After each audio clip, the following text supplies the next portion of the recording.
मित्रों, ख्वाहिशों से नहीं गिरते फूल झोली में, कर्म की शाख को हिलाना होगा। कुछ नहीं होगा कोसने से अंधेरे को, अपने हिस्से का दिया खुद ही जलाना होगा। मैं आनंद सिंह आप सभी के बीच में फिर से एक कहानी के साथ। एक गांव में एक आलसी व्यक्ति रहता था। एक दिन वह एक आम के बाग में पहुंच गया। आम के बाग में पके हुए फलों को देखकर उसके मुंह में पानी आ गया और वह आम तोड़ने लगा। तभी वहां पे उस बाग का रखवाला मालिक आ गया। उसको देखते ही यह आलसी व्यक्ति भाग खड़ा हुआ और भागते हुए एक जंगल में पहुंच गया।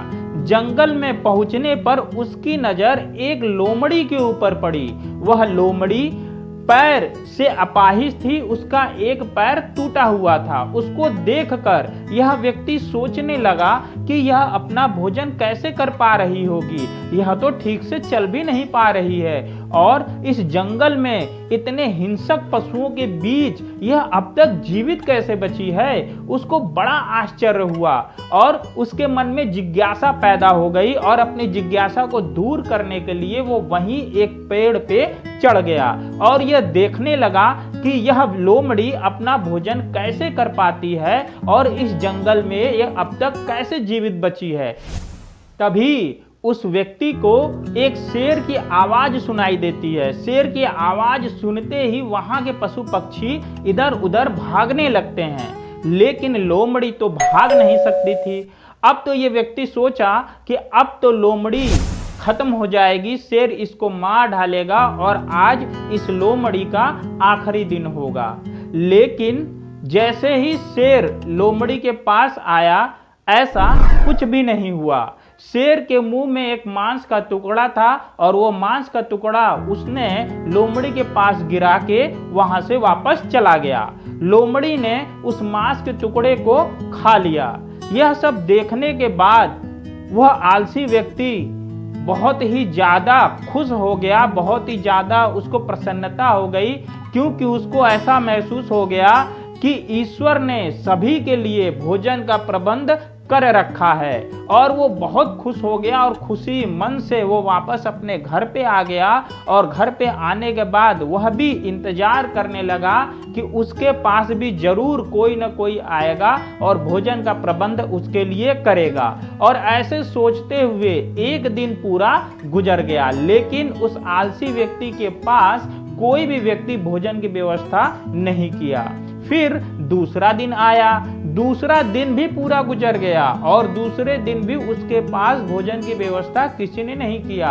अब तो भोजन न मिल पाने के कारण वो बहुत ही बेचैन हो गया। फिर तीसरा दिन आया और तीसरा दिन भी पूरा दिन वो बिना भोजन के ही गुजार दिया और बिना भोजन के उसकी हालत अब बहुत खराब हो गई।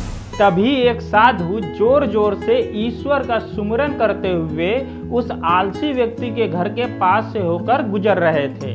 उस आलसी व्यक्ति ने जैसे ही उस साधु महात्मा की आवाज को सुना, बहुत ही गुस्से से अपने घर से बाहर निकला और उस साधु से बोला कि बंद करिए ईश्वर सुमिरन। ईश्वर ने सभी के लिए भोजन की व्यवस्था कर रखी है, लेकिन मैं 3 दिन से भूखा पड़ा हूं और मेरे ऊपर ईश्वर बहुत ही निर्दयी हो गए हैं। और साधु ने उस आलसी व्यक्ति के द्वारा शेर और लोमड़ी का पूरा प्रसंग को सुना।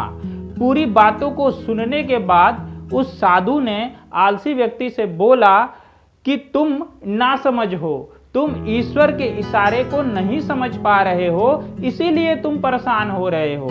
ईश्वर तुम्हें लोमड़ी की तरह नहीं बल्कि शेर की तरह मदद करने वाला बनाना चाहता है। तुम्हें दूसरों का मदद करने वाला बनना चाहिए, न कि मदद लेने वाला। मित्रों, ईश्वर ने हमें असीमित शक्तियां दी हुई हैं, लेकिन हम उन शक्तियों को नहीं समझ पाते हैं। इंसान जो ठान ले वो प्राप्त कर सकता है, लेकिन हम सरल रास्ता खोजते हैं और दूसरों पर आश्रित हो जाते हैं। तो आज की कहानी यहीं तक। मिलते हैं फिर से एक नई कहानी के साथ, बिल्कुल इसी चैनल पर, डाकिया डेली पंच। नमस्कार।